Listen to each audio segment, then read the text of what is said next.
experience.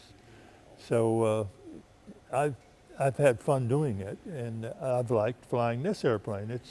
It has been really a nice airplane to fly. It sounds like a blast. Yeah. What do you think that now that Kermit's bought it, that people will be able to see it and actually, lay eyes on this piece of history? Oh, it's amazing. When we landed the airplane up at Oshkosh, the big air show then, and it's still a big air show today. But when we landed it up there, I had trouble getting my crew off the airplane because to get on and off this airplane, it's like getting on and off a sailboat. You've got to go up on the tail to get into it. And the people they just really inundated the airplane, and I had to get nasty about getting them away so I could get my crew off.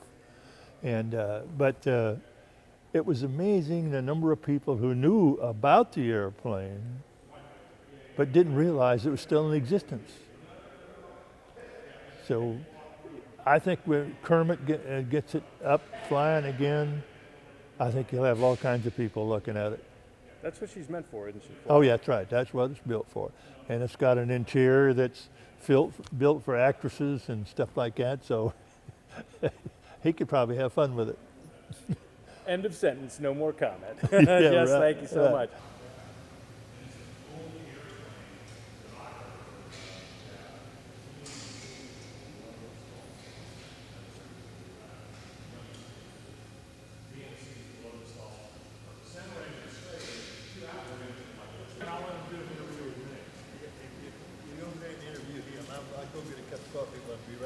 Okay.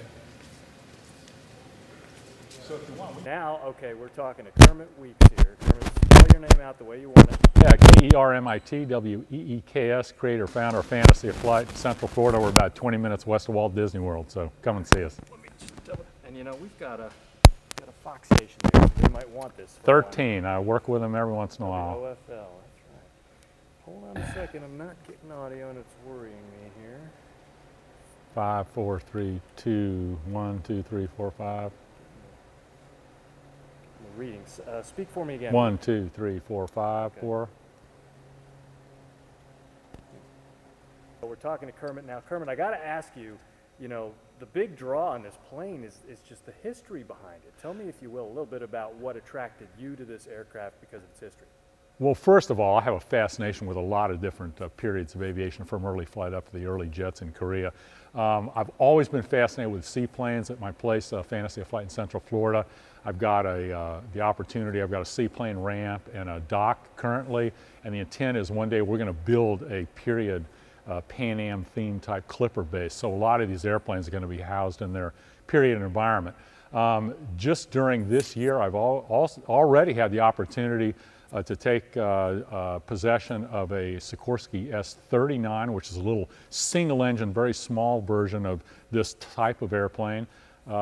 Surprisingly, another Sikorsky S-38 dumped in my lap about 4 months ago. That airplane is now in the United States, back at where it was built up, and we're doing a lot of work on it right now. So that airplane should be a Fantasy of Flight sometime later this year, I hope. And that's a twin-engine version of little S-39, and this is the S-43. That was a much bigger version. They even made a bigger version of this, the S-44, or S-42, which was a 4-engine version of this airplane, much bigger. So they're all kind of similar in configuration. This particular airplane, of course, was owned by Howard Hughes. He bought it for his potential trip around the world. World War II broke out.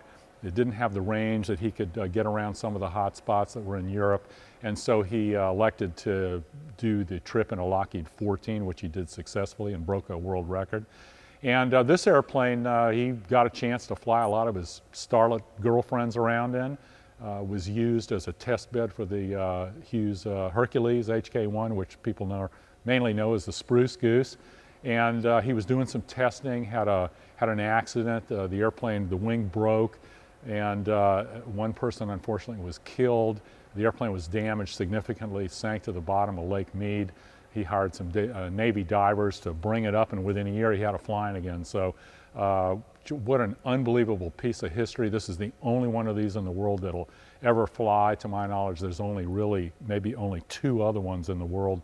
Smithsonian owns one that was at Pearl Harbor, and there was another one that's kind of a cobbled up one from some pieces.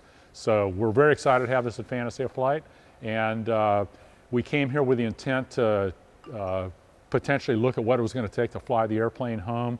And the more we got looking at it, a little bit of corrosion on the hull, which is going to have to be fixed before it ever goes in the water. Also, the engines were already off. As you can see, they were overhauled, the props were overhauled. So we were excited to put them all back on. We started looking at the fabric, some of the paint's coming off. There was a couple of places where the fabric didn't test up to standard. And the more we looked at it, we realized we were going to put a lot of work into ferrying the airplane home, only to take it apart and really do a proper restoration. So the light went on yesterday, and I thought, you know, let's just take it apart here. It's not worth risking the airplane. It's so rare, it's so famous, it's got such a great history. It's the only one in the world that's ever going to fly, and we need to do it right. So we're going to do it the way Howard would have done it. So hopefully, I don't know how long it's going to take. We got a lot of other projects, but we're going to do it right. We're going to get it flying again. We're going to have a lot of fun. So come out and see us at Fantasy of Flight. Kermit, when do you think it'll be available there? Just outside. Yeah.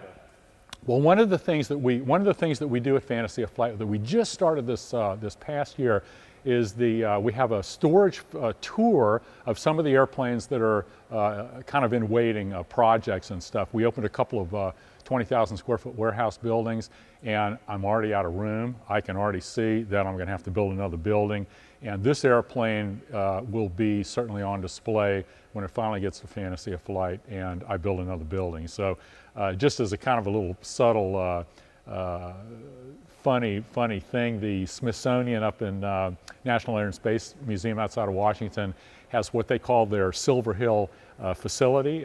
That's a storage facility. It's in Silver Hill, Maryland. That's where I got the name.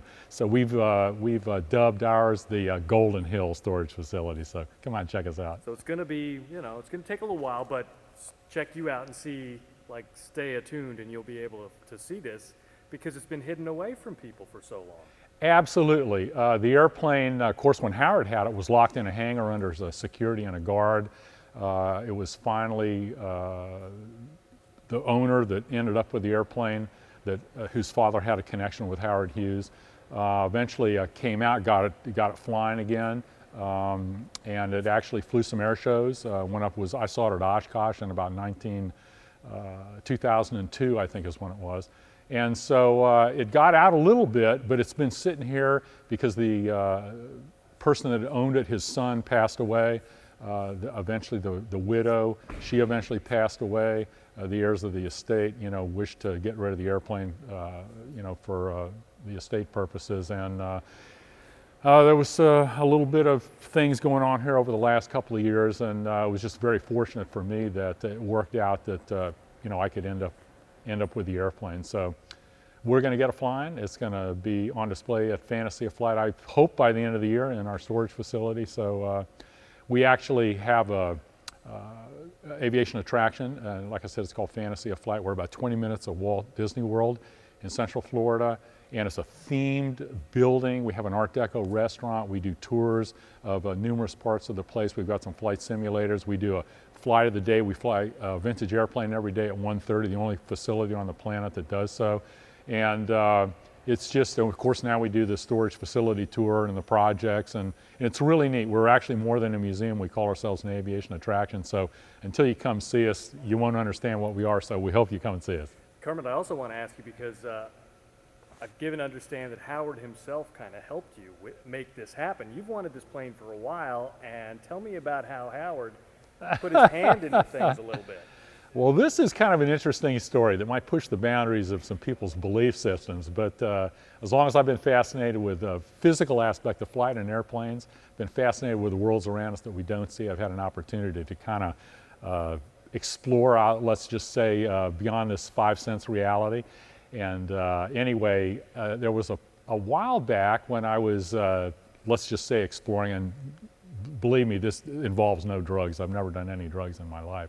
But basically, Howard came to me kind of like, let's just say in a dream at this point, and he basically talked to me for about 3 or 4 minutes. He knew I was interested in the airplane.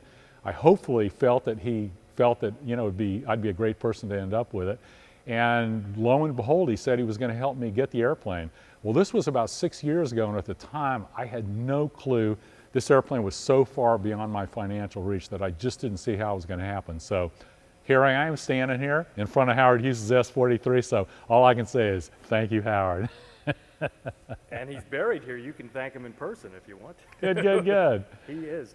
Are you, so you're going to truck it back, it's going to be reassembled, repaired, and made fit to fly there. Well, not really reassembled and repaired. The airplane is going to be completely restored. So the airplane is going to completely come apart. Everything is going to be brought back to basically brand new condition. And we're going to basically restore it in the configuration that it is as Howard Hughes last flew it. And you know, he was the last one that really kind of rebuilt it. So we'll keep it in these colors. I think some of these things on the side here are going to go. I'm sure we'll leave the Howard R. Hughes on the side if it was appropriate, you know, and it was historic. So It's going to be awesome. Hey, are you disclosing the purchase price or No. range? no. Let's put it this way. If you can't afford the fuel cost, which is about probably a couple of gallons a minute, you can't afford the airplane. That's so true of many things in life, Kermit. Thank you so much. I landed out with a cylinder problem when I was going back from California. Anyway, I've been Finds out, but I ended up with this one too. Plus, this last year I picked up a 55 Sikorsky. Yeah. Still got the radio. You know, it's not. I didn't want to disturb it. Yeah, I got a helicopter reason too. Oh my God. Okay. So it's worth it to me to pay a hand. From there, so, yeah, second set of sands for the wing. So from there, you can send some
stick it in the airplane.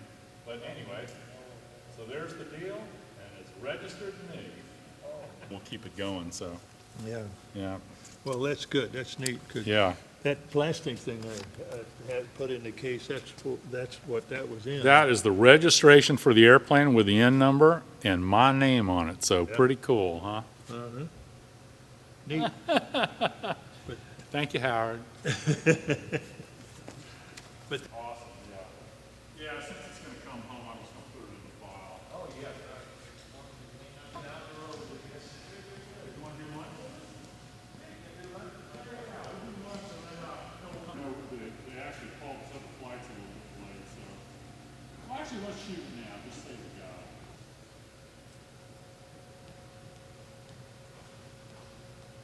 Hey, Wayne? Wayne back in the truck. Okay, what's this wings over Houston bag? Yeah, we'll take this first. You want my on or off?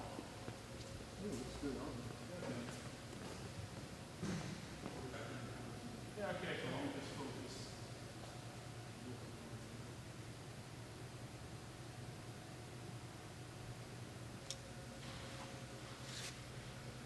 I probably wanted them right here. Okay, so you just, and then then you just want me to turn Yeah, you around? just turn I just don't really want this in the background. So, Yeah, so why don't I just, yeah, okay, up to about where, just, right about there is good. yeah, okay, cool. I just don't want it. Yeah, so here we are at Brazoria County Airport, south of Houston. Came out to check on the new acquisition, Howard Hughes' Sikorsky S-43. And we came with the intent, actually, of figuring out what we needed to put the engines back on. They've been overhauled, propellers and stuff, and the intent was to get it going, fly the airplane back, ferry it back to Fantasy of Flight. And the more we looked at it, went off when we went to test the fabric. There was a couple of places the fabric actually punched through, so it wasn't good. It was going to need some work. And the more we looked at it, the more we realized very historic, very famous airplane. It's the only one in the world that's ever going to fly. And it's just too rare and valuable to risk flying it home on a ferry permit only to take it apart. That's just not worth the effort. I self-insure my airplane. Assemble it, that's the plan now, and take it back, put it on display in the storage facility while we take parts off and restore them as we go. And at some point, when we get some room. It's like I practiced that. I just want to get a, Yeah. like an intro. Yeah. Latest acquisition, Howard Hughes' Sikorsky S-43, and weather's not looking too good right now, so I'm glad I'll find it out today. Okay, so here we are, arriving at the Brazoria County Airport, just south of Houston, Texas, about an hour drive. Weather's been on the latest acquisition, Howard Hughes' Sikorsky S-43. It's our intent to basically do a quick survey.